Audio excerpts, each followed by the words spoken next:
Estamos estudando esse livro, né? Como reconquistar o Ocidente para Cristo, ou como alcançar o Ocidente novamente, porque a gente tem visto que o Ocidente vive numa época pós-cristã, né? O cristianismo chegou até aqui, mas por influência do secularismo, nós temos enfrentado dificuldades nunca antes enfrentadas por nós, né? Do Ocidente. E aí falamos já dos desafios culturais próprios da nossa época, né, nesse enfrentamento de um pós-cristianismo aqui. E aí, então, a grande parte do que nós vamos falar são exatamente os elementos práticos de como a gente pode fazer para reconquistar o Ocidente para Cristo novamente, por Evangelho novamente. E aí, esses elementos práticos, eles estão envolvidos sempre naquilo que o autor tem chamado de um encontro missionário. Nós precisamos ter um encontro missionário com o Ocidente. Precisamos aplicar princípios de acordo com esse encontro, né? Lembra, a importância do encontro quer dizer, eu não vou conquistar o Ocidente pela força, eu não vou conquistar o Ocidente pela política, eu não vou conquistar o Ocidente por nenhuma outra ferramenta que tem se usado para grandes conquistas na história, né? Mas nós precisamos conquistar através de um encontro, e um encontro devidamente missionário. Na aula passada nós falamos sobre a importância dessa teoria crítica cristã para esse encontro missionário, né? E aí, dentro dessa teoria crítica cristã, esse primeiro elemento importante desse encontro, tem duas coisas que nós precisamos fazer. A primeira delas é expor as principais falhas das narrativas de nossa cultura.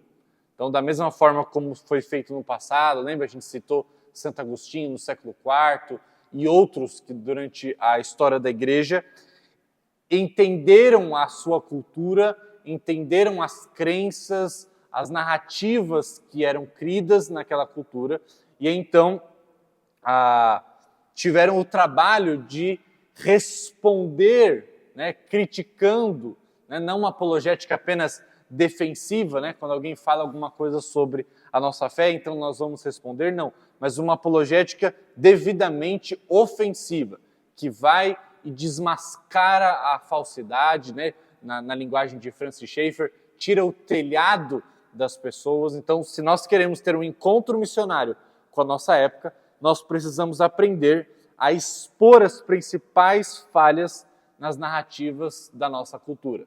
A nossa cultura é repleta de narrativas que tentam explicar a vida, o sentido, a identidade, a segurança, a alegria, tudo de uma perspectiva que não leva Deus em consideração.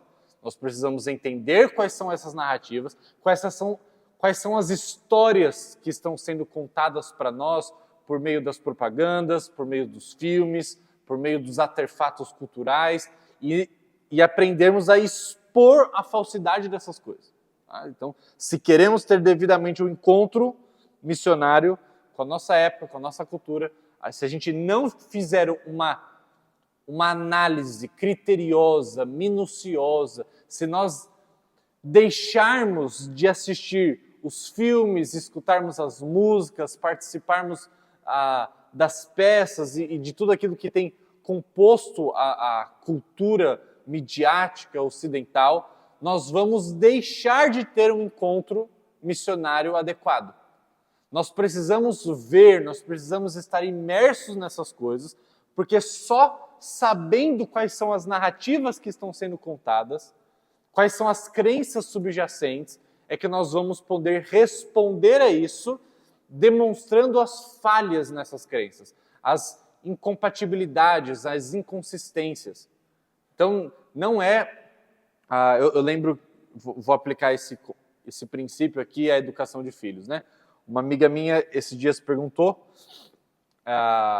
ela faz muito bem o papel de mãe, né? E ela estava acompanhando os desenhos que os filhos estavam assistindo, né? Ela sempre tentava assistir antes, e a dúvida dela era, né, de vez em quando aparecia um desenho ou outro que tinha algo que ela não concordava, né? Uma série de coisas lá que o desenho colocava ali como temática e ela tinha dificuldade. E a pergunta dela é se ela deixava, né, os seus filhos assistirem aquilo ou não, porque, afinal de contas, em algum momento ou outro, eles se deparariam com essa realidade. São várias questões envolvidas aí, né? É claro que um soldado que vai para a guerra, ele vai enfrentar situações terríveis na guerra e ele vai precisar lidar com isso. Mas uma coisa é um soldado preparado estar na guerra e outra coisa é alguém que nunca pegou numa arma estar na guerra.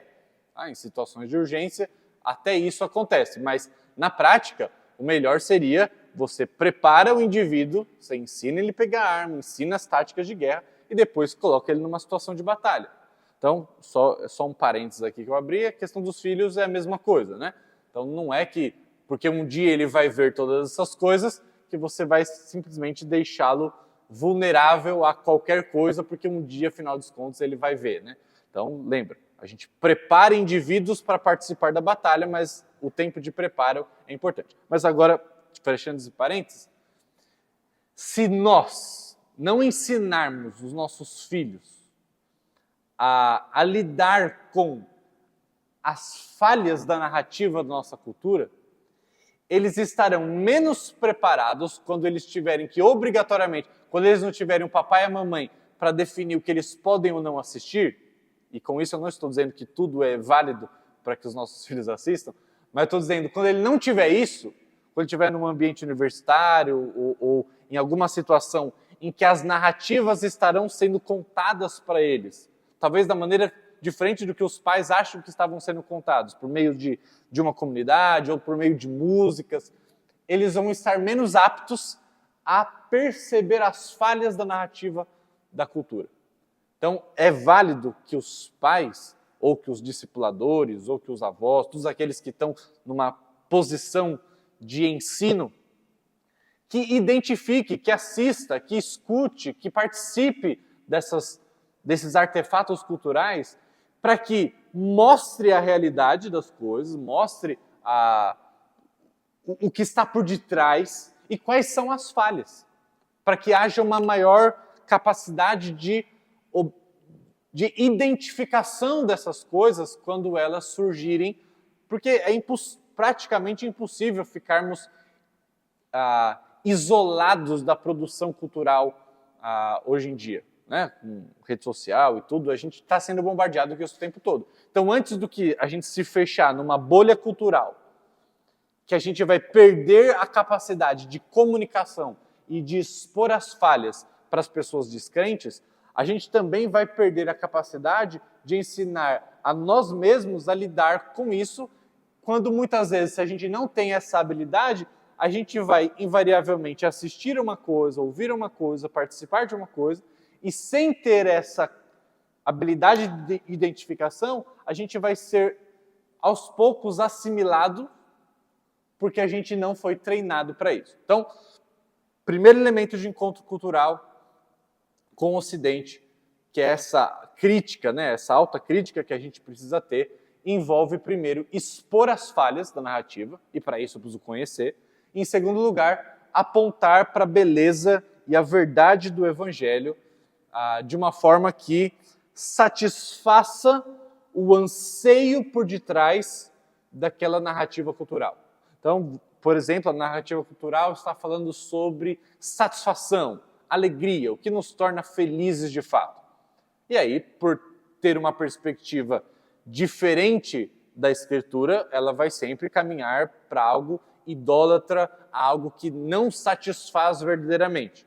A Bíblia fala que a única fonte que pode nos satisfazer é o próprio Deus. Então, qualquer outra visão diferente não vai satisfazer. E o que a gente vai fazer nesse primeiro elemento de teoria crítica ou autocrítica cristã? A gente vai analisar qual é essa narrativa, qual é essa proposta que diz dar satisfação. A gente vai confrontar isso mostrando as falhas, as incongruências, as inconsistências nessa narrativa. E depois vai mostrar como que esse anseio por alegria é um anseio que Deus criou todos nós com esse tipo de desejo. com esse tipo de anseio, com esse tipo de inclinação.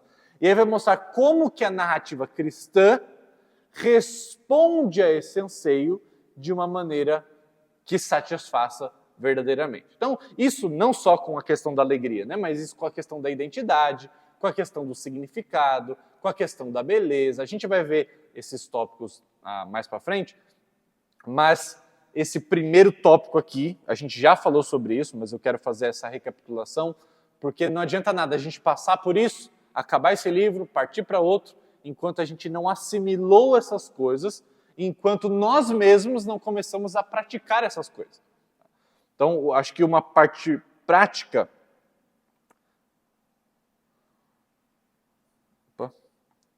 Uma parte prática desse primeiro princípio, desse primeiro elemento, desse encontro com a nossa cultura, envolve justamente a gente ter olhos mais preparados e aguçados e intencionados a consumir os elementos culturais da nossa época, mas de uma maneira a analisá-los, a perceber as falhas, a perceber os erros, e então estarmos preparados para mostrar a falsidade para as pessoas, ao mesmo tempo que mostrar como que naquele desejo mais profundo, que é demonstrado por meio daquele artefato cultural, a gente responder com o cristianismo, mostrando como que o cristianismo responde melhor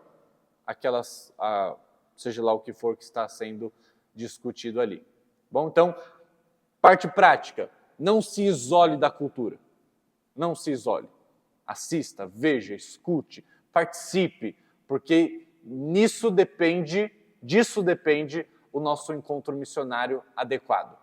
Nós precisamos saber como comunicar com as pessoas, nós precisamos entender o que as pessoas acreditam, quais são as narrativas que estão sendo contadas e acreditadas. Se nós não soubermos isso, podemos saber muito bem da Bíblia, mas a comunicação vai ser prejudicada. Okay? Bom, na semana passada nós introduzimos o segundo elemento desse encontro missionário, que é uma dinâmica evangelística verdadeiramente pós-cristã ou pós-cristandade. Né? Já falamos como existem desafios particulares da nossa época, já falamos o que hoje as pessoas, a gente não pode esperar encontrar as pessoas da mesma maneira que no passado a igreja encontrava ou a igreja pressupunha. Nós temos que lidar de uma maneira diferente, nós não podemos achar que as pessoas estarão positivas em relação à igreja, preparadas, né, super dispostas a estar, por exemplo, no nosso culto, embora a gente ainda deva convidar, embora a gente ainda deva chamar as pessoas para que aqui estejam, mas já não lidamos com um tipo de cultura que houve no passado. Para um visitante vir, né, um visitante não de outra igreja, mas alguém que não compartilha a fé cristã, para ele estar aqui, ele se sente num ambiente hostil. Ainda que nós não tratemos o visitante de maneira hostil, né, na maior parte das vezes, ele se sente pelo simples fato de que a narrativa cultural abrangente colocou a igreja como um ambiente de pessoas hipócritas, pessoas que julgam, que pessoas que excluem, que pessoas que o tempo todo estão criticando, e então a pessoa se sente num local desse quando ela vem.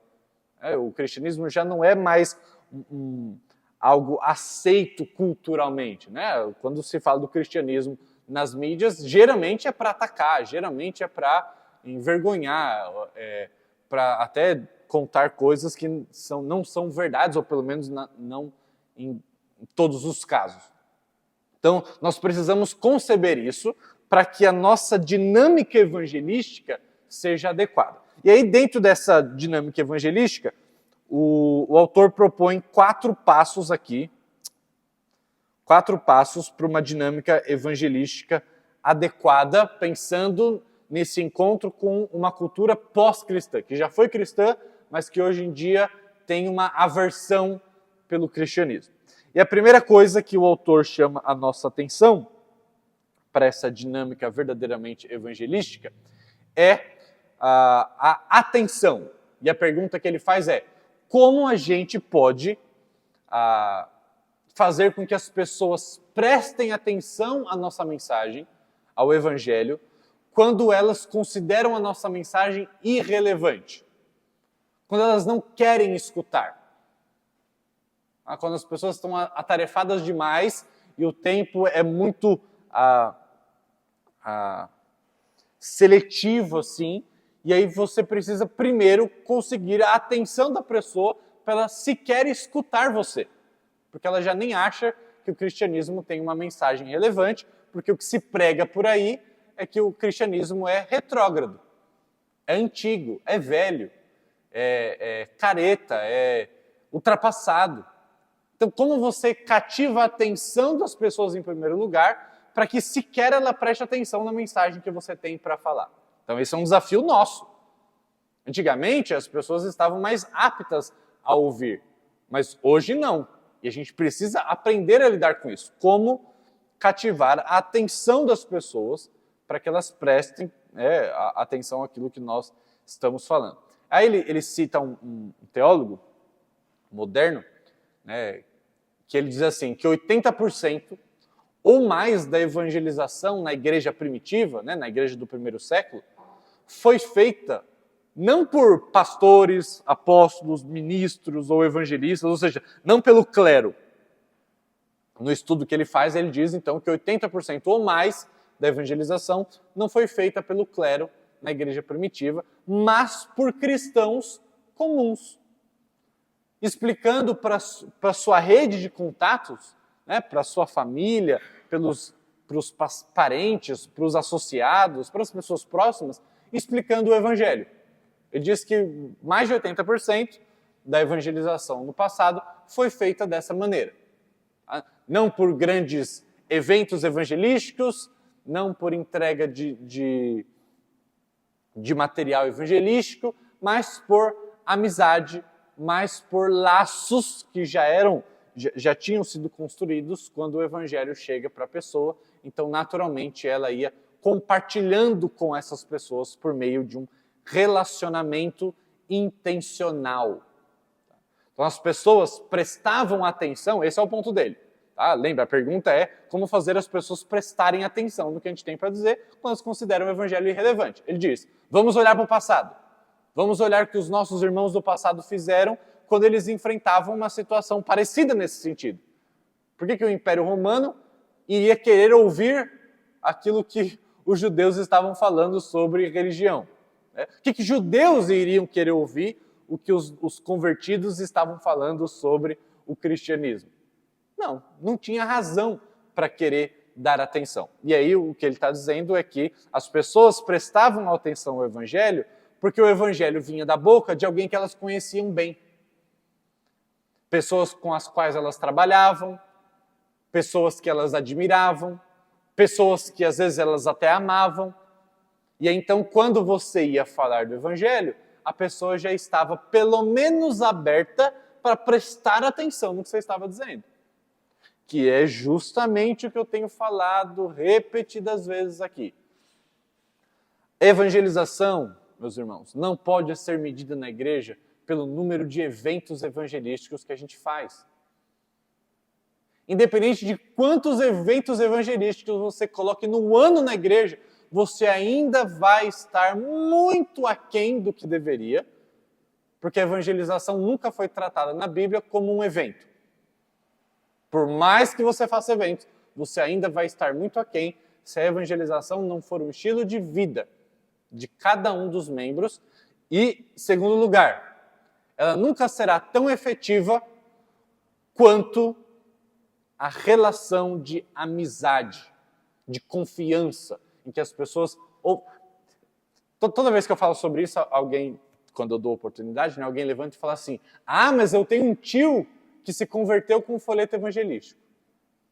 Sempre alguém levanta, né, um contra-argumento desse. Fala assim, olha, Deus já usou mula, pedra no passado, Deus usa o que Ele quiser, fazer o que Ele quiser. Agora, não é porque Ele usa o que Ele quiser que todas as coisas têm um igual peso, um igual impacto. Se você falar para mim, eu vou para os Estados Unidos de avião, eu falei, não, vai de mula. Porque eu já li uma história que alguém já atravessou daqui para os Estados Unidos de mula. Você vai de mula, então? Não. Então, existem coisas que são mais bem, recursos que são melhores do que outros. A evangelização, sem dúvida alguma, o recurso do relacionamento é melhor do que a impessoalidade de um papelzinho desse tamanho, que geralmente é muito mal feito, com uma mensagem muito incompleta. Então, pessoas já se converteram, graças a Deus por isso. Mas o mais correto seria pensar, primeiro, o que Jesus mandou a gente fazer? Jesus mandou a gente buscar relacionamento. Segundo lugar, se a igreja, ao invés de ter gastado tanto recurso e tanta ênfase na distribuição de folhetos, por exemplo, se ela tivesse feito relacionamentos intencionais em que as pessoas faziam parte de comunidades em que se pregava o evangelho, qual teria sido o impacto? Será que só o seu tio seria convertido ou muitas outras pessoas? É claro que tudo nisso tem a soberania de Deus, tem a questão da eleição, mas o meu ponto, eu estou falando de uma perspectiva humana da coisa. Né? Por quê? Por vários fatores, principalmente por essa questão da atenção.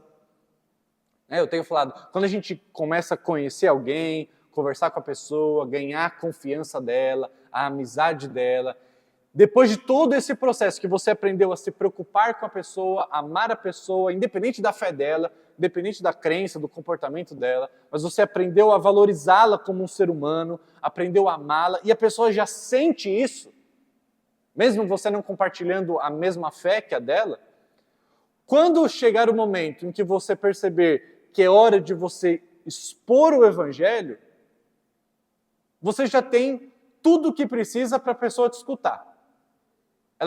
Você já ganhou a confiança dela, a pessoa já percebeu que você a ama, você já viveu perto o suficiente para ela ver materializado o evangelho na sua própria vida, talvez com uma pergunta interna de como essa pessoa é diferente? Imperfeita, mas até na sua imperfeição ela demonstra que existe alguma coisa. Uma humildade, uma prontidão a resolver as suas falhas. E aí quando você vai expor o evangelho, você já tem tudo isso. Uma pessoa que quer te escutar, uma pessoa que sabe que seja lá o que você for falar, é por amor a ela, ainda que seja difícil. Pregar o evangelho sempre envolve uma confrontação. Eu gosto de usar, é meu, tá? Você pode copiar também, eu gosto de usar. Eu fiz isso com os meus antigos amigos, né, que depois que eu me converti seriamente, eu fui atrás de cada um deles. E aí eu começava um relacionamento de novo, né, a gente tinha se afastado. E eu sempre dizia assim, olha, perguntava, né? Se um dia você descobrir que eu estou com câncer, e eu não sei, por mais que fosse difícil para você me contar essa notícia, você me contaria? Eu jogo isso para a pessoa, né? E aí, como a gente tem uma relação boa, né? Todas as vezes as pessoas falaram, olha, seria muito difícil dar essa notícia para alguém, mas é claro que eu contaria. Eu falei, mas ainda que eu não gostasse, ainda que eu ficasse bravo com você por você estar me contando um negócio desse, e a pessoa sempre fala, não, eu contaria. Eu falei, caramba, você me ama mesmo, né? Legal, muito bom. Então, cara, deixa eu te falar uma coisa. Você tem um câncer. A pessoa já se assusta logo de cara, assim. Aí, uma introdução para você falar do pecado, que por mais que seja difícil você falar isso, mas você tem que falar porque você ama aquela pessoa e você sabe que se ela não for tratada com o evangelho, ela vai morrer. Na verdade, ela já está morta. E aí, então, a pessoa, depois de uma introdução dessa, ela está muito mais apta a ouvir qualquer coisa que você fale, ainda que seja difícil, porque ela sabe, está sendo exigido dessa pessoa tanto amor por mim, porque ela está falando uma coisa difícil. Da mesma maneira como seria exigido muito amor para alguém dizer para outra pessoa que ela está com câncer, mas que ainda tem um tratamento para ela. Então você percebe que esse tipo de cenário, ele só acontece em circunstâncias muito pessoais, de um relacionamento muito pessoal. Não, eu dou de cara com uma pessoa na rua, falo, você tem 5 minutinhos aqui para eu expor o plano de salvação para a sua vida? A pessoa está com um monte de coisa na cabeça, a pessoa não te conhece, a pessoa nem quer parar para te escutar. Geralmente as pessoas na rua estão atrasadas para alguma coisa, a não ser que você esteja bem no interior. Aqui, se a pessoa está na rua é porque ela está fazendo alguma coisa, correndo, geralmente atrasada. Então, se nós queremos ter uma dinâmica verdadeiramente evangelística, uma dinâmica evangelística nessa pós-cristã, numa cultura ocidental, nós precisamos ganhar a atenção das pessoas e a melhor maneira de fazer isso é através de relacionamentos intencionais. Nossos pequenos grupos aqui na igreja, todo mundo tem um alvo evangelístico. E não necessariamente ter um alvo evangelístico significa que você vai chegar na primeira oportunidade e expor todo o plano de salvação para a pessoa. Não, é um passo de cada vez. Quem está no pequeno grupo sabe. Você conversou essa semana com o seu alvo? Você se aproximou? Talvez seu alvo seja uma pessoa que você nunca nem conheceu, o caixa do supermercado. Você já descobriu o nome do caixa do supermercado? Você já trocou de telefone com ele? Já começou a aproximação, a desenvolver amizade, a chamar para comer uma pizza na sua casa? Todas essas coisas são passos intencionais. Ainda que o evangelho não seja pregado imediatamente, mas você está criando um cenário, um contexto próprio para que a pessoa queira te escutar, para que a pessoa não tenha mais receios ou proteções contra a mensagem que você tem para transmitir para ela. Né? Geralmente as pessoas, quando nos escutam falar do evangelho sem que haja um relacionamento, a pessoa geralmente pensa que a nossa motivação é, pelo menos, ter mais um número na nossa igreja, conquistar mais um fiel, ou para piorar, mais dinheiro para a nossa paróquia. E aí, só através de um relacionamento que essas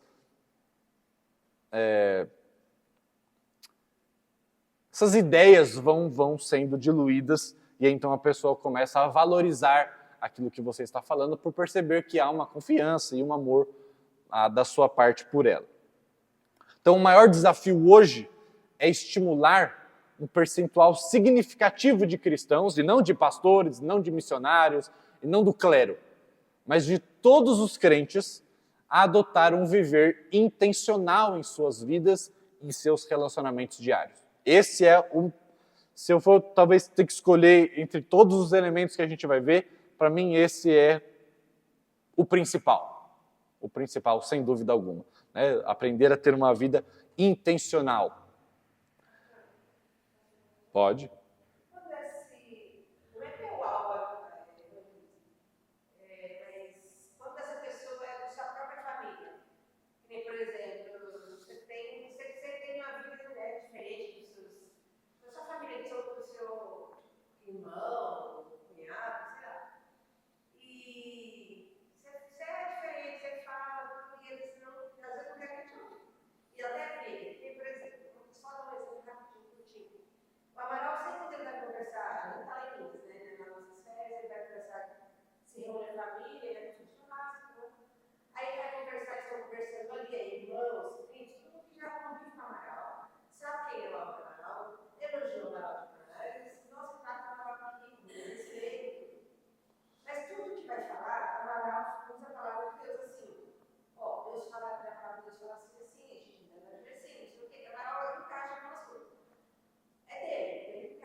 Legal.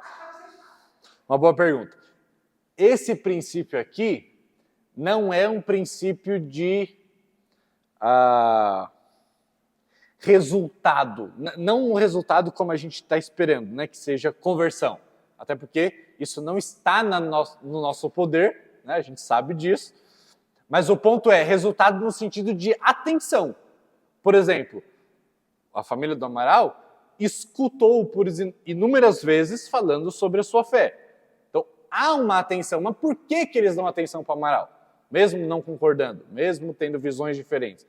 Porque ele é da família, porque há um relacionamento em que as pessoas, pelo menos, não quer dizer que elas vão gostar, não quer dizer que elas vão aceitar, mas elas escutaram, a tal ponto de alguém se incomodar com isso em algum momento. Mas houve uma atenção. O meu ponto é, nós queremos ter um encontro com a nossa cultura, né, com pessoas que a gente não conhece, que não faz parte do nosso ciclo, até porque há uma estatística que cristãos que já têm mais, não sei, agora perdi a quantidade de anos na igreja, geralmente, quanto mais tempo de igreja, menos relacionamentos tem com não cristão. É uma triste a estatística para a gente. Então, pensando nesse sentido de encontro missionário, que nós precisamos desenvolver amizades com pessoas de fora do nosso círculo religioso, é que nós precisamos, em primeiro lugar, ter a atenção das pessoas. E como é que a gente tem a atenção das pessoas? Tendo relacionamento. Então, não é uma tática para você ganhar mais conversões, né? É claro que, estatisticamente falando, você vai ter mais conversões quando tem mais pessoas te dando atenção. Porque se você pregar para o vento e ninguém te deve dando atenção, você não vai ter nenhuma conversão. Então não é uma estratégia para você converter pessoas. Porque as pessoas ainda vão... Se o Espírito Santo não fizer algo no coração delas, elas ainda estão cegas, mortas, surdas. Então, vão achar ruim ou vão escutar e não fazer diferença nenhuma. Então, a questão é, nós precisamos ter relacionamentos para que nesses relacionamentos haja a oportunidade de pregar onde haja atenção. Então, esse é o aspecto. Então, nesse caso, ele tinha atenção, ainda que as pessoas recusaram ou se encheram do conteúdo dele. Agora, o que fazer com isso? A gente ora, a gente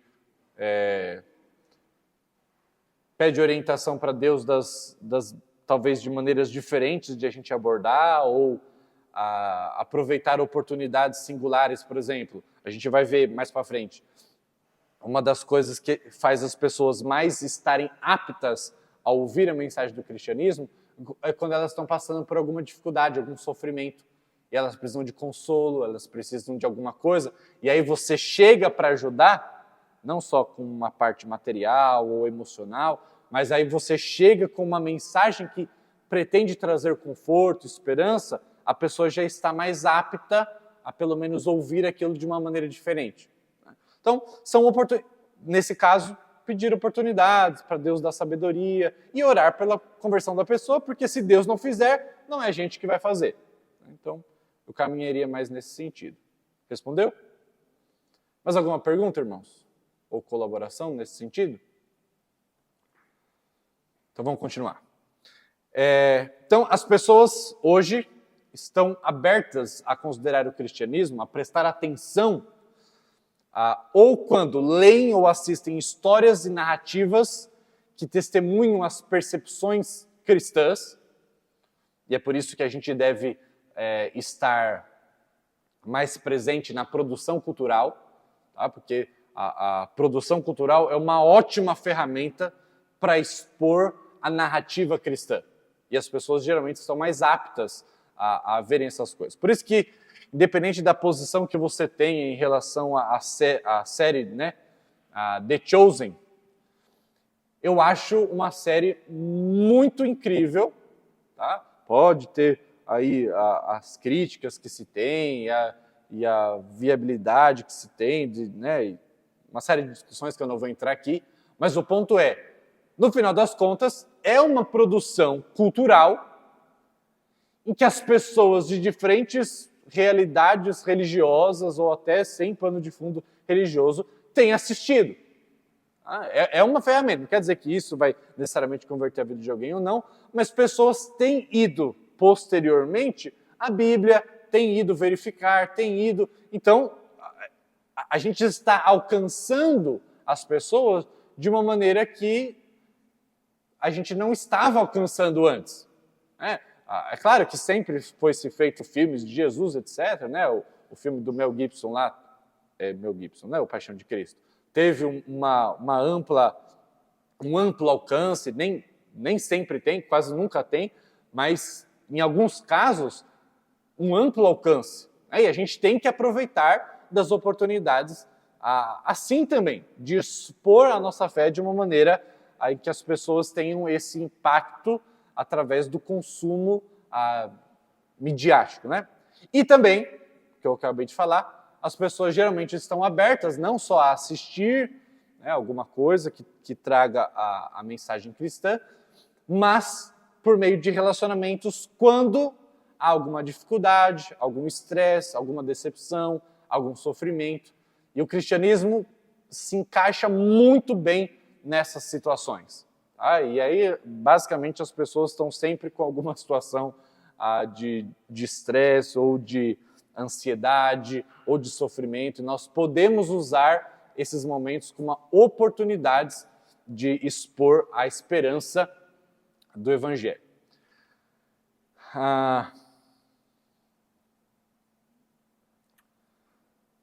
Ok. Então, os cristãos precisam estar preparados a dar a razão da esperança que há neles. Lembra lá de 1 Pedro 3, versículo 15? É justamente estarmos preparados para dar a razão da esperança, mas precisamos estar em relacionamentos para que quando haja essas oportunidades nós possamos expor a esperança que é em nós. Tá?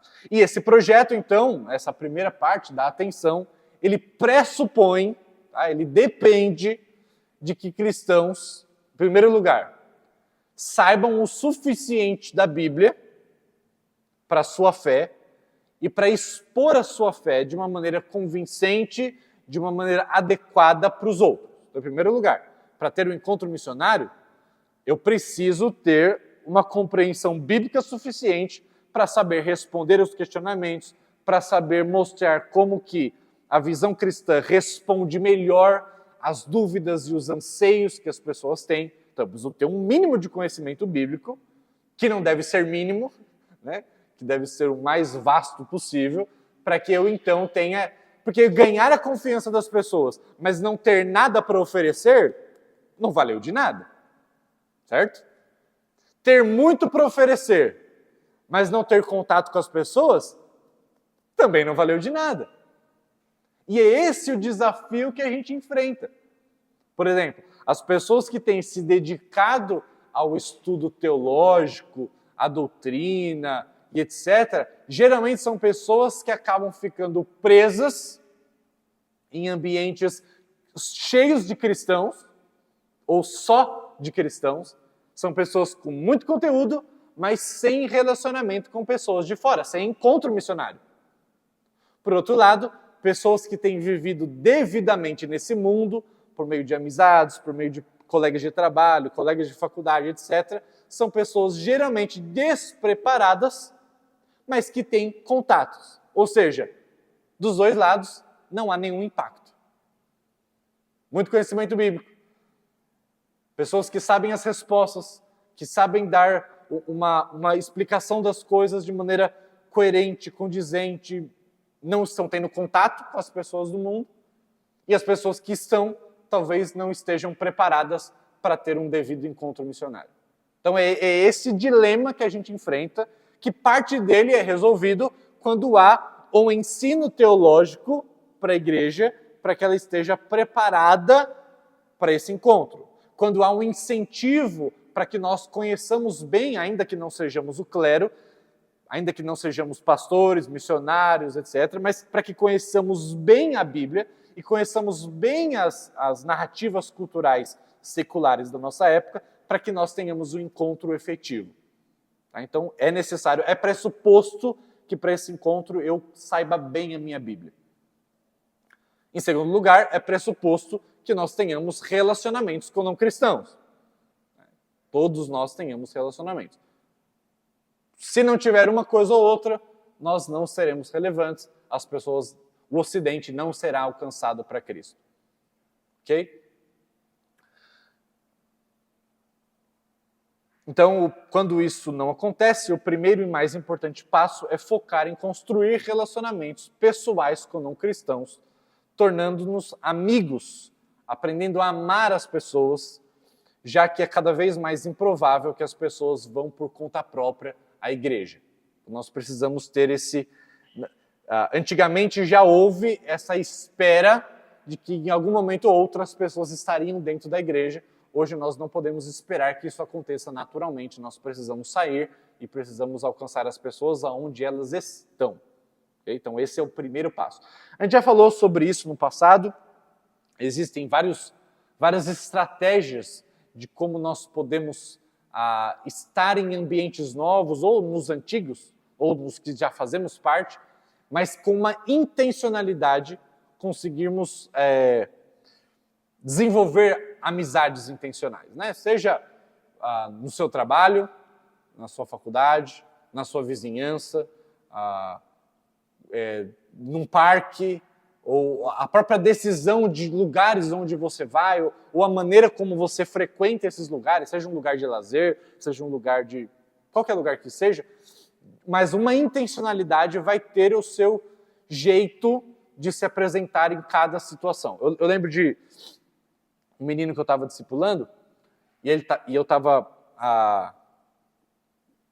tentando incentivá-lo a viver de maneira mais intencional na faculdade, né?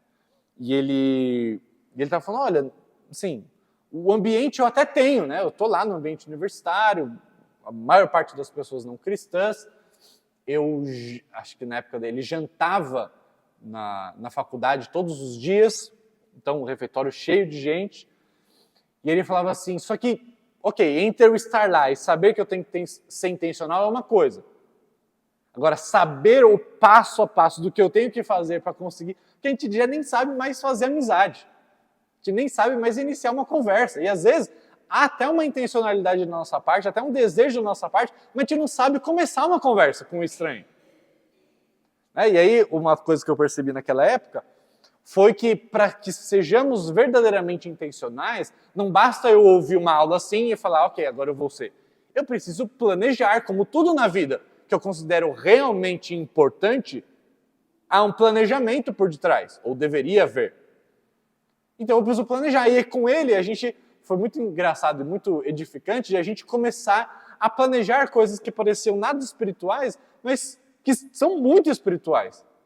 Né? E a gente estava planejando ali como que, ok, você vai sentar ali no refeitório, vai ter alguém do seu lado, e aí como você puxa uma conversa com essa pessoa? E a gente fez um caderninho com várias frases e possibilidades do que ele podia falar para a pessoa, do que ela poderia responder, do que ele falaria imediatamente após. Então a gente pensou, pô, ambiente universitário, a pessoa está jantando lá, pergunta que curso que ela faz, em que ano que ela está. É uma pergunta que é tranquilo, ninguém vai achar estranho você perguntar isso. E aí você começa uma conversa. Tá bom, mas se eu perguntar só isso e a pessoa responder e eu não souber o que perguntar depois, vai ficar um clima estranho. Ok, então planeja as perguntas depois. Treina isso antes. Até que isso vire uma coisa natural sua. Até que você não precise mais andar com um caderninho. É claro que você não vai ficar com a pessoa, ok, então peraí, rapidinho. A pergunta próxima não, claro que não, né? Você vai estudar antes, vai chegar lá, até que isso vire muito natural. Mas, ou seja, o meu ponto aqui cada ambiente ou circunstância em que você deseja e deveria desejar ser intencional, vai exigir um planejamento prévio. Eu vou num parque, vou levar meu neto para brincar no parquinho, na praça, ali perto de casa. Ok, eu quero ser intencional lá. Como é que eu vou fazer? Geralmente nesse parque tem outros pais ou avós que também levam os seus netinhos para brincar.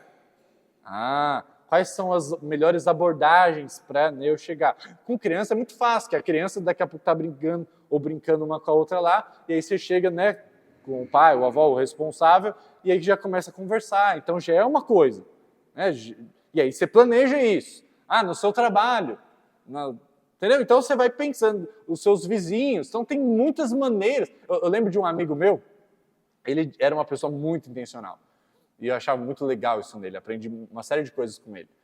Ele é de Minas Gerais, ele veio para o seminário aqui em São Paulo, então ele teve que se mudar para cá, e aí ele escolheu intencionalmente um prédio que tinha vários apartamentos e vários prédios no local. E o que ele fazia? Desde o momento que ele chegou, ele fazia um convitinho muito bem feito e ou ele colocava debaixo da porta, se a pessoa estava trabalhando o dia inteiro, né, não estava em casa, ou ele, após a pessoa chegar, ele batia na porta e falava assim, eu acabei de vir para cá, né, eu estou morando aqui do lado, ou em cima, ou embaixo, e eu queria conhecer as pessoas aqui, eu queria te chamar para comer um hambúrguer lá em casa. Então, ele fazia o hambúrguer, chamava a pessoa, ela ia lá, e ele desenvolvia um relacionamento ali. Ou seja, ele abria a própria casa, a pessoa geralmente achava estranho, né? Mas, ok, a pessoa está chegando. É diferente de alguém que está lá há 30 anos morando do lado da casa da pessoa, nunca falou com ela e de repente, pô, você não quer comer um hambúrguer lá em casa? Depois de 30 anos? Mas quando você tem um casal, muito provavelmente eles vão vir aqui para a igreja, eles vieram no domingo passado, são visitantes. Eu estava conversando com eles, eles mudaram para um prédio aqui do lado. Daí eu estava falando com eles, aproveite a oportunidade de ser alguém que recém chegou em algum lugar. Porque ainda não é estranho, quando você acabou de chegar, você querer ter esse primeiro contato. Agora, depois que você já está 10 anos no local, pegando o mesmo elevador que a pessoa, não sabe o nome dela, já tem uma barreira muito maior para você enfrentar um negócio que há 10 anos você não passou dessa barreira de perguntar o nome da pessoa. Entendeu? Então, aproveite as oportunidades que você tem de ambientes novos. Mas se você não está em nenhum ambiente novo, então enfrente as dificuldades do ambiente antigo de nunca ter feito o que deveria ter feito. Ok? Então, nunca é tarde para fazer o que se deve, embora é sempre melhor começar algo do jeito certo. Então, aproveite e planeje isso. É difícil ter conversas no elevador, é muito pouco tempo. É difícil ter conversas no Uber, é muito pouco tempo. Mas se você planejar antes, você vai descobrir que coisas são menos estranhas para certos ambientes, certos cenários. Planeje isso. Isso faz parte de uma vida intencional, de criar relacionamentos intencionais, se planejar com antecedência, de caminhar com outras pessoas que talvez tenham mais facilidade do que você. Você provavelmente já conheceu alguém que a pessoa tinha uma facilidade de começar conversas com estranhos que é admirável. E você pode aprender isso. Você não precisa ter nascido com isso. Você pode aprender. Talvez nem essa pessoa nasceu com isso. Ela aprendeu durante a vida dela a ser desse jeito. Então, essas coisas nós devemos e podemos aprender a fazer. Alguma pergunta? Contribuição?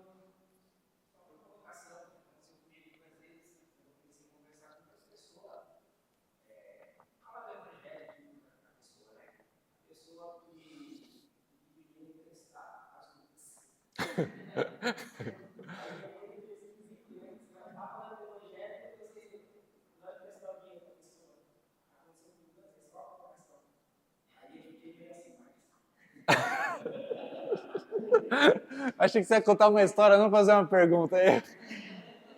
Eu não sei não. Eu não sei não.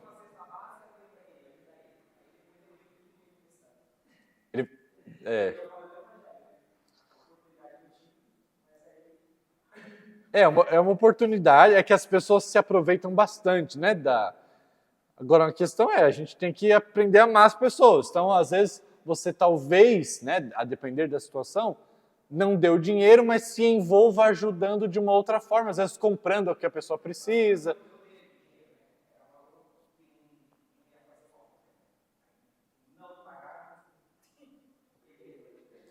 Que em alguns contextos, né, a questão é como ajudar de fato. Às vezes, dar dinheiro para determinadas pessoas, em determinados contextos, é uma forma de atrapalhar e, às vezes, não de ajudar. Então, por isso que eu falo, às vezes, o pedido é bom, porque dá um convite, geralmente, de você se envolver com a pessoa, de descobrir a necessidade, de satisfazer a necessidade de alguma outra forma, mas eu pessoalmente, sou um pouco receoso com dar o dinheiro.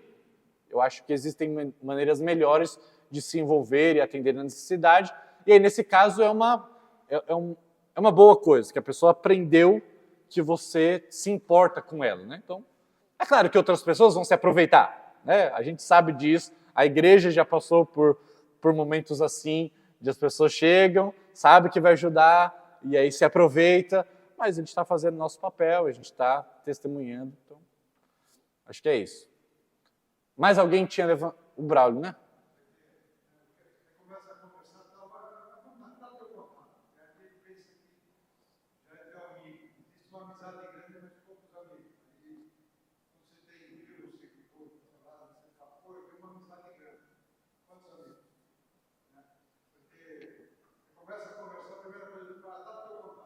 Aham. Sim.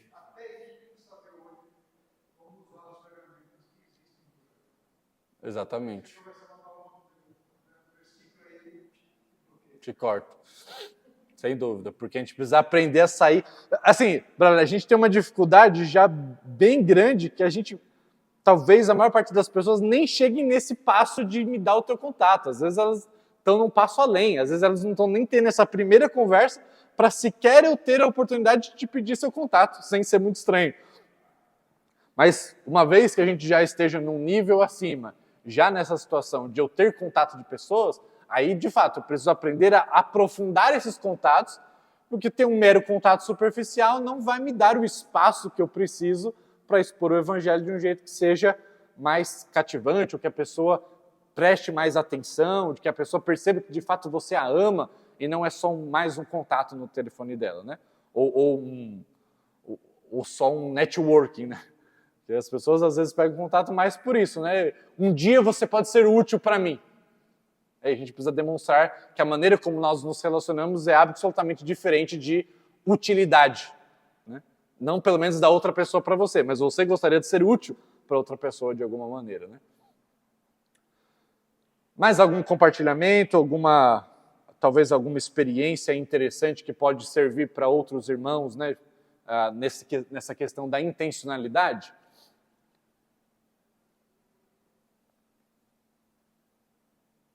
Não? Então vamos seguir. O segundo ponto aqui, dentro desse encontro, essa dinâmica evangelística da pós-cristandade, é a atração. Então primeiro você chama a atenção da pessoa para você quer escutar ou desejar escutar aquilo que você está falando.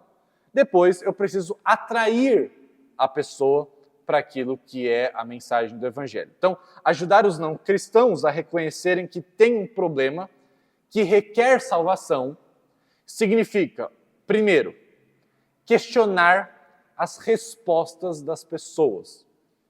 Tá? Então, se a gente quer atrair as pessoas, a gente precisa colocar aquilo que um professor meu falava, que é colocar caranguejo na piscina da pessoa. Você precisa implantar dúvida na pessoa, você precisa deixá-la desconfortável com as respostas que a vida toda ela tem dado para os grandes dilemas da vida. Você captou a atenção da pessoa, mas você quer atrair a pessoa. E para atrair a pessoa, você precisa de algumas coisas. A primeira delas é colocar dúvida, deixá-la desconfortável com algo que talvez ela já tenha aprendido a se conformar com as respostas. Você precisa trazer dúvidas ali. Questionar a resposta das pessoas. Em segundo lugar, mesmo antes do método apologético mais tradicional, né, que é responder as objeções que são feitas ao cristianismo, nós precisamos aprender também a dar as respostas para as objeções, mas também mostrar como o cristianismo apresenta uma narrativa muito mais desejável do que a narrativa que a pessoa tenha da vida. Então a gente sempre precisa apresentar isso. Eu lembro, já falei isso várias vezes, né? O Tim Keller, uma das preocupações que ele tem ao expor o evangelho é apresentar o evangelho de uma perspectiva tão rica, né? Ele não tem que inventar, ele não tem que acrescentar nada, mas ele expõe com uma paixão tão grande, de uma forma tão maravilhosa, que ainda que a pessoa rejeite o evangelho, ela sai daquela apresentação pensando, eu não acredito, mas eu gostaria que fosse verdade. Porque é muito belo. E a gente precisa aprender a contar a narrativa do evangelho como algo belo, como algo que satisfaz os nossos anseios mais profundos. A pessoa pode até sair dali falando, eu não tenho fé, eu não acredito nisso. Mas, uou, como seria legal que fosse verdade. Se o cristianismo é tudo isso que você está me falando? E por que eu estou dizendo isso? Porque a gente tem uma péssima mania, historicamente falando, né? Pelo menos de uns anos para cá. Apresentar o evangelho como se fosse uma série de restrições. Ah, eu sou cristão, porque eu não bebo, porque eu não fumo, porque eu não transo antes do casamento. Você acha que alguém vai olhar isso e falar assim, uau, eu não acredito nisso, mas eu gostaria que fosse verdade? Não! Terrível! Eu sou cristão porque eu não faço uma série de coisas que todo mundo acha legal. É uma péssima apresentação do evangelho. Uma péssima. Ah, eu sou cristão porque eu vou na igreja todo domingo. Eu falei, nossa, é muito mais legal ir no parque no domingo. Assistir jogo. E a notícia do evangelho está lá escondidinha. Um tesouro imenso, belíssimo, com muito poder de atração, mas a gente passa esterco por fora do tesouro e as pessoas estão rejeitando. A gente fala, as pessoas têm coração duro, estão rejeitando a mensagem do evangelho. Não, a pessoa está rejeitando uma distorção. Então a gente precisa aprender a expor a beleza, a atratividade do evangelho, de tal forma que as pessoas, ainda que recusem, saem dizendo, como eu gostaria que fosse verdade. Como é belo. Como essa narrativa encanta. E a gente precisa aprender a contar desta maneira. Mas ok, resposta das pessoas. Né? Eu falei que o primeiro passo aqui para a gente atrair, né, a atração, é questionar a resposta das pessoas. Resposta das pessoas, eu quero dizer as respostas práticas para as grandes questões da vida. Por exemplo, e aí eu quero que você veja essa frase com muita atenção. Ficou pequeno, né? Eu dei zoom o máximo que eu pude, mas ainda está pequeno. Mas a frase é a seguinte: ninguém pode viver sem significado, ou seja, sentido para a vida. Todo mundo tem que ter um sentido para a vida. Ainda que eles dizem que a vida não tem sentido, fala isso verbalmente. Mas se a pessoa está viva, é porque algum sentido, ainda que seja um sentido criado, que as pessoas dizem isso, né? Ah, a vida não tem um sentido porque se Deus não existe, nós não fomos criados para nenhum objetivo, então não há sentido, mas o sentido tem que ser criado por cada um. Não é isso? Essa é a narrativa que se conta na nossa época. Não há um sentido, o sentido não deve ser descoberto, ele deve ser criado. Ok? Sentido descoberto existe um Deus que me fez com um objetivo, eu preciso descobrir qual é esse objetivo para que eu descubra e viva de acordo, mas como não existe Deus, então a gente precisa criar o nosso sentido da vida, porque ninguém vive sem sentido. Então a primeira coisa, todo mundo tem uma resposta para a ideia de qual é o sentido que me move, qual é o significado da minha vida. Tá? Ou as pessoas estão lutando para achar uma resposta, ou elas têm uma resposta que acham que é satisfatória, e a gente precisa questionar essas respostas, tá bom? Do sentido. Ninguém vive sem sentido, ninguém vive sem uma visão sobre satisfação, ou seja, o que é alegria e o que pode nos trazer alegria. Então todo mundo tem uma resposta para isso, a gente precisa questionar a resposta, a gente precisa questionar o próprio resultado disso, tá? De como demonstrar que a pessoa de fato, por mais que ache que está sendo feliz ou tem vivido de maneira satisfatória, que isso não é uma realidade por uma série de motivos. Então, as pessoas, ninguém vive sem sentido, satisfação, liberdade, que é um tema muito caro na nossa época. Aí a gente precisa demonstrar o que é a verdadeira liberdade, questionar o senso de liberdade que as pessoas têm, que na verdade não passa de uma escravidão. Então é uma ótima oportunidade, né, numa época como a nossa, que exalta a liberdade. Mas, a verdadeira liberdade nós sabemos qual é. A gente só vai questionar as respostas e, de novo, trazer o cristianismo como aquela metanarrativa que responde melhor aos anseios mais internos, que são, de novo, significado, satisfação, liberdade, identidade. Isso é uma coisa muito importante. As pessoas estão sempre querendo descobrir quem elas são. Só que a nossa narrativa secular convida as pessoas No passado, a cultura tradicional convidava você a olhar para fora, o seu papel social.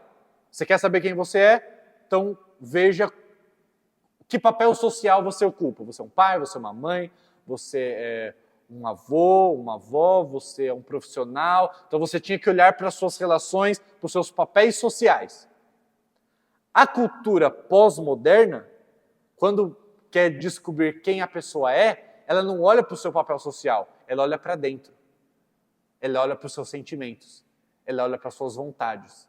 Você é aquilo que você olha para dentro e descobre de vontade, de desejo. Então, são duas perspectivas diferentes. Quando o cristianismo vem, ele vai ter que questionar essas respostas dos dois lados, tá? E tem uma série de inconsistências, né, nessas respostas de uma cultura tradicional ou de uma cultura pós-moderna, uma série de inconsistências. Você vai questionar isso e você vai demonstrar a melhor maneira de a gente descobrir quem a gente é aquele que está fora de nós mesmos que pode dizer que é Deus. Deus nos criou, então Deus diz quem nós somos. A resposta não é interna, a resposta não é externa no sentido dos papéis sociais que eu ocupo, desempenho, mas vem de Deus. Então, você percebe que eu não vou dizer identidade não importa, saber quem sou eu não importa. Não importa. Mas deixa eu questionar as respostas que você tem dado e deixa eu te trazer uma perspectiva diferente e mostrar como que essa perspectiva diferente resolve uma série de problemas identitários. Uma série de problemas. A gente vive numa grande bagunça, uma grande confusão identitária. Você já não é nem mais o gênero com o qual você nasce. Você tem que olhar para dentro e ver o que eu estou me sentindo hoje. Cachorro, homem, mulher, papagaio, terra, uma árvore. Então a gente vive uma confusão identitária e a gente precisa questionar as respostas que têm sido dadas. De novo, ninguém pode viver sem sentido, satisfação, liberdade, identidade. Ninguém pode viver sem perdão, por isso que nós gastamos um livro inteiro só sobre perdão aqui. Todo mundo precisa receber perdão e oferecer perdão. Sem isso, a gente vive numa sociedade que é um caos. A gente precisa saber lidar com o pecado do outro e eu preciso lidar com o meu sentimento de culpa. E as pessoas dão respostas para isso. A nossa cultura tem dado respostas para como nós lidamos com o pecado do outro, que não chama de pecado, né? Com o erro do outro e como eu lido com o meu próprio erro. E a gente vai mostrar, com a visão cristã, questionar as respostas que têm sido dadas e dar respostas melhores através do cristianismo, de como nós lidamos com o perdão. Como nós lidamos com a questão da moralidade. O que é certo e o que é errado. Esse é um grande tema. Um grande tema. Porque no final das contas, mesmo os mais relativistas, que dizem que na verdade não há certo e errado, cada um tem que definir o certo e errado para si mesmo, já que não tem nenhum legislador moral que transcende a nossa existência, eu preciso lidar com o fato de que ninguém consegue fugir disso. Ninguém consegue fugir de fazer um julgamento moral. Mesmo aquela pessoa que está dizendo para você que ninguém deveria dizer para outra pessoa que alguma coisa é certo e errado, porque é o indivíduo que escolhe o que é certo e errado para si mesmo.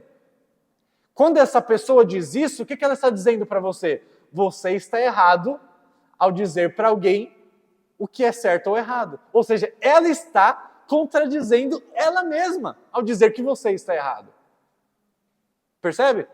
Então a gente precisa estar apto a questionar as respostas que as pessoas estão dando para os grandes dilemas da vida. Um deles, a questão da moralidade, a questão de onde vem o certo e errado. É uma questão do indivíduo, é uma questão cultural, é uma questão que é imposta por leis, é uma questão que é imposta pela maioria. Então, se a maioria disser que está certo matar a minoria, então está certo? Porque as pessoas dizem, né? Que não existe ninguém que define o que é certo e errado. Certo e errado é uma construção social em que a maioria ou quem está no poder que define. Então, como definir que um tirano está errado? Ou como definir que aquilo que a maioria aceita, está errado. Se a maioria disser que a minoria tem que morrer, o que a minoria tem a dizer em sua defesa? Nada, eles estão certos, não é? Então tem uma série de questões de moralidade que são muito ricas e que malemar a gente risca a superfície, mas que são grandes coisas, que todo mundo tem resposta, ainda que não sejam satisfatórias, ainda que sejam incongruentes, sem uma devida construção racional, nós precisamos estar aptos a lidar com essas coisas, porque ninguém vive sem esse senso de moralidade. Ou ainda, esperança. Todo mundo procura esperança de algum jeito, seja acreditando numa mentira, ou numa coisa que inventa, e a gente precisa aprender a lidar, a questionar as esperanças que as pessoas têm em relação ao futuro e trazer uma esperança bíblica. Eu vou falar mais uma dessas coisas, mostrar como a gente faz cada uma dessas coisas, mas o meu ponto aqui é mostrar que para que a gente tenha a atração das pessoas, a gente precisa aprender a questionar as respostas que elas têm dado a esses grandes dilemas da vida, e a gente precisa aprender a oferecer respostas que são mais satisfatórias, atrativas. Então, as maneiras que a cultura oferece para fornecer essas coisas, em última análise, não vão funcionar. Não vão funcionar. Então, a cultura vai dar respostas para o significado, satisfação, liberdade, identidade, perdão, moralidade, esperança em relação ao futuro. A nossa cultura está dando uma série de respostas, mas elas sempre vão ser insatisfatórias.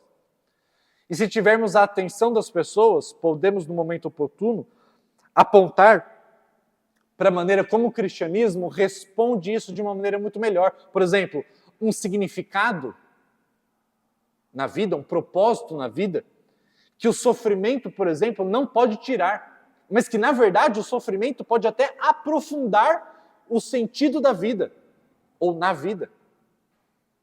Então as pessoas buscam sentido, mas algo que atrapalha muito o sentido da vida delas é o sofrimento. E a gente vai mostrar que o cristianismo se beneficia do sofrimento para aprofundar o verdadeiro sentido da vida, o significado da vida.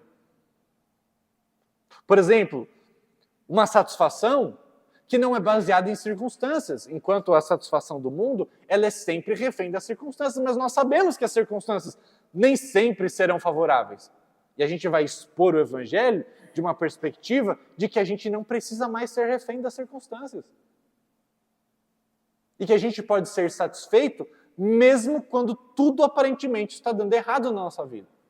E dar bons exemplos disso.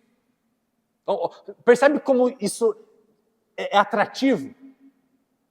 A pessoa vive procurando sentido, mas vive indo dormir ou passando por situações difíceis em que o sentido se esvai. A pessoa achava que o sentido na vida era ser uma boa corredora, porque assim ela ganharia a aprovação dos seus pais. E aí então ela sofre um acidente e ela não pode mais correr. O sentido se esvaiu. E a gente vai dar um sentido para ela que, com o sofrimento, ele se aprofunda e não é esvaído. Satisfação. A pessoa está sempre procurando situações favoráveis para ela conseguir algum dia ser feliz, e a cada vez que ela consegue mais uma conquista, mais ela percebe que está longe da felicidade. E aí você vai demonstrar uma felicidade que não depende das circunstâncias. Ou uma liberdade. Você vai oferecer, o Evangelho oferece uma liberdade que não reduz a comunidade e os relacionamentos a transações superficiais.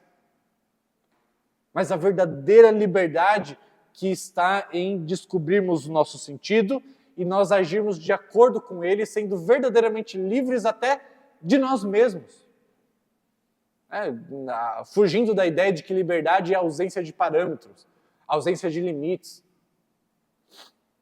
Ou ainda, uma identidade que o cristianismo tem para oferecer que não é frágil, que não é baseada no nosso desempenho enquanto pais, enquanto profissional, ou que não é dependente daquilo que eu estou sentindo hoje, que amanhã eu já não estarei mais sentindo, e essa confusão toda de eu nunca saber quem eu sou, no final das contas, ou ver em mim mesmo desejos conflitantes.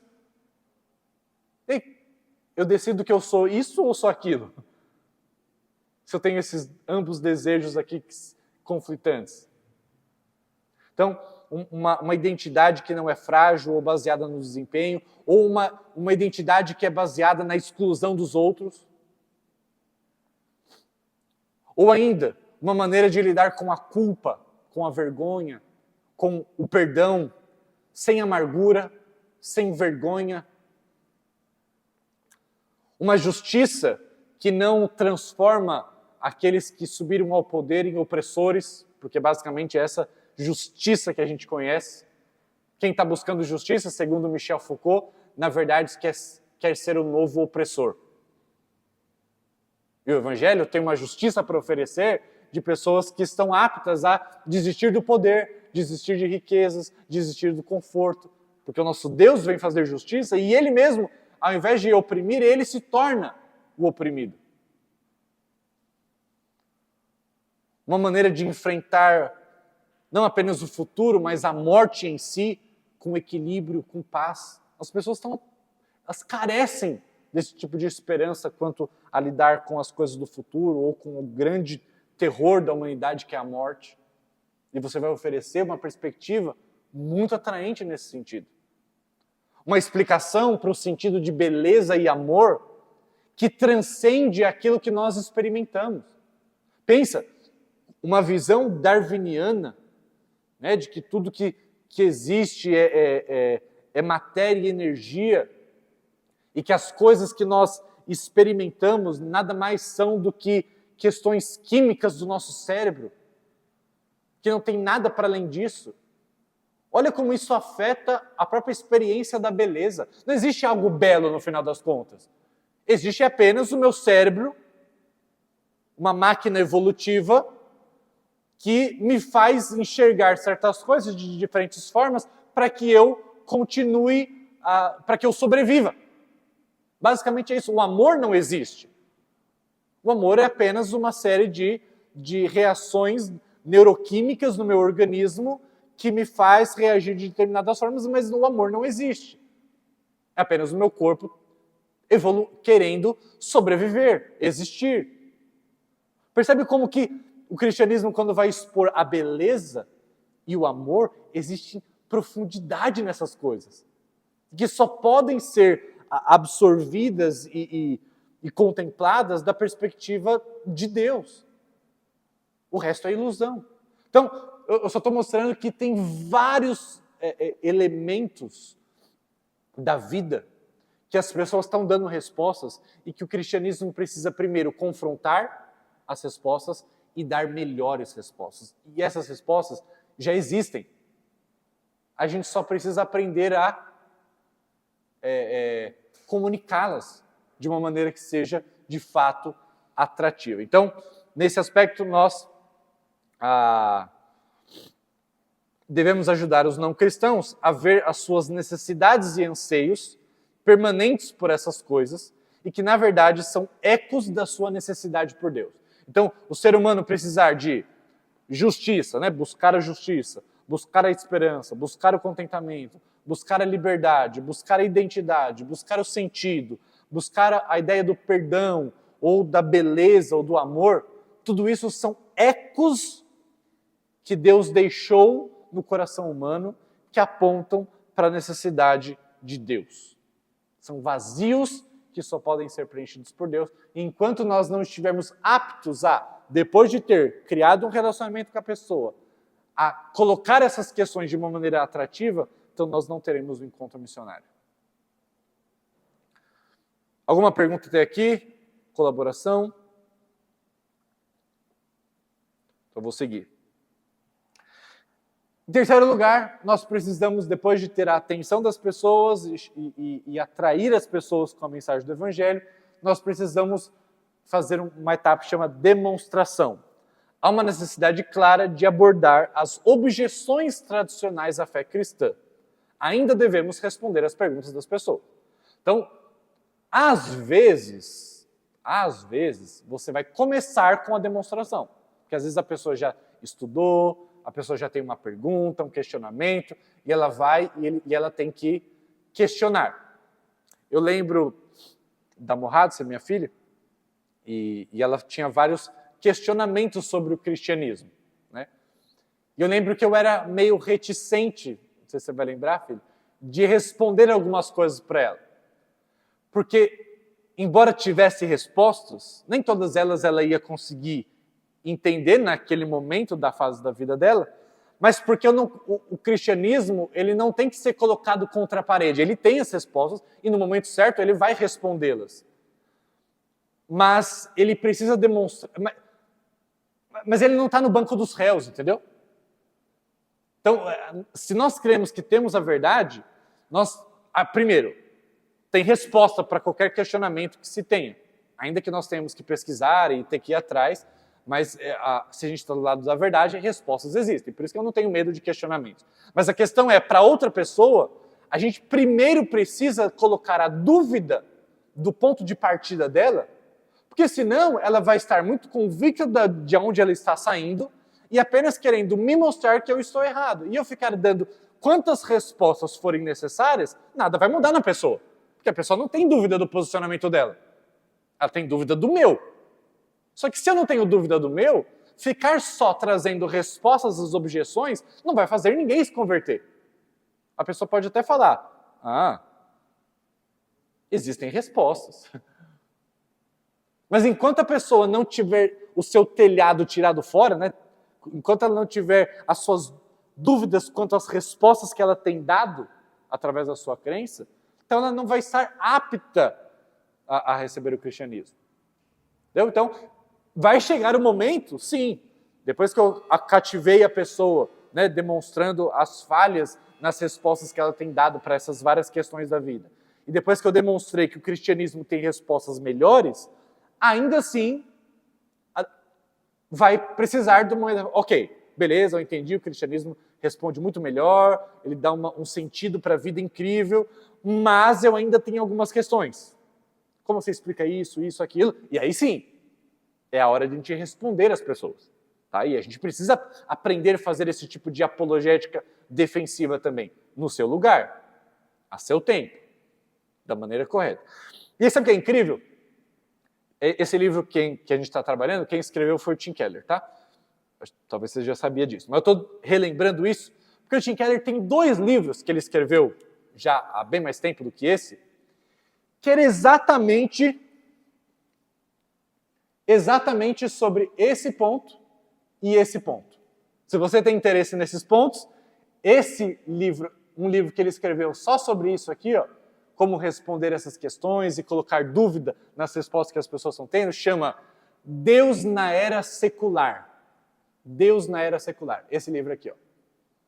E depois ele escreveu, na verdade, vou corrigir, o primeiro livro que ele escreveu nesse sentido é nesse tópico aqui, ó, que chama Fé Cristã na Era do Ceticismo? Fé Cristã na Era do Ceticismo. Tá? O primeiro livro que ele escreveu, qual que é a ideia? É ele demonstrar que o cristianismo tem respostas para as objeções que são feitas. Ok? Então, ele escreveu esse primeiro livro para isso. Depois que ele escreveu esse livro, dando as respostas mais apologéticas que a gente está acostumado a falar, sobre a ressurreição, sobre a existência de Deus e sobre todas essas coisas, ele falou, mas peraí, a nossa cultura não está querendo nem ouvir essas respostas. Eu trazer a resposta para essas coisas não tem um efeito muito prático para grande parte das pessoas, que elas não estão nem questionando sobre essas coisas. Elas não estão nem preocupadas com essas coisas, elas não querem nem saber se Jesus ressuscitou, se a Bíblia é confiável, elas não estão querendo nem saber. E aí ele escreveu esse outro livro, Deus na Era Secular, em que a divisão dos capítulos é justamente essa aqui, ó. Um capítulo sobre significado, outro capítulo sobre satisfação, liberdade, identidade, moralidade, esperança. Ele fez um livro todo para responder essa questão da atração. De como eu coloco... A ideia dos capítulos é assim, ele começa mostrando, olha, a nossa cultura tem falado sobre contentamento desse jeito. Essa é a história narrativa que a cultura conta sobre ter alegria, satisfação. Aí ele vai destruindo, ponto por ponto, mostrando as inconsistências, etc. E depois ele mostra como o cristianismo responde melhor. Ele faz isso nesse livro inteiro. Então, assim, são os 2 livros, talvez, que eu mais gostei dele, tá? Que mais impactaram a minha vida, e que eu acho que todo mundo deveria ler. Por quê? Porque se a gente quer ter um encontro missionário, a gente precisa estar preparado para dar essas respostas, para fazer esses questionamentos. Então, é um livro de cabeceira, meu. Embora eu não tenha ele fisicamente, mas é um livro que eu estou sempre consultando. O primeiro livro é Deus na Era Secular e o segundo, Fé na Era do Ceticismo. Certo? Fé na Era do Ceticismo. Então, ele vai dar respostas para as objeções que se fazem ao cristianismo sobre a veracidade da Bíblia, a ressurreição, a existência de Deus, essas coisas. Tá? E esse outro livro que ele escreve depois, mas que na nossa lógica ele precisa acontecer antes, é o Deus na Era Secular, em que ele vai pegar esses vários elementos e vai trabalhá-los de maneira incrível. Tá? Então, uma recomendação aí, 2 recomendações de leitura. Talvez em algum momento na nossa história eu acabe trabalhando esses livros aqui também, porque são riquíssimos, né? Mas aí na aula que vem a gente continua com a parte de responder às objeções que são feitas pelas pessoas.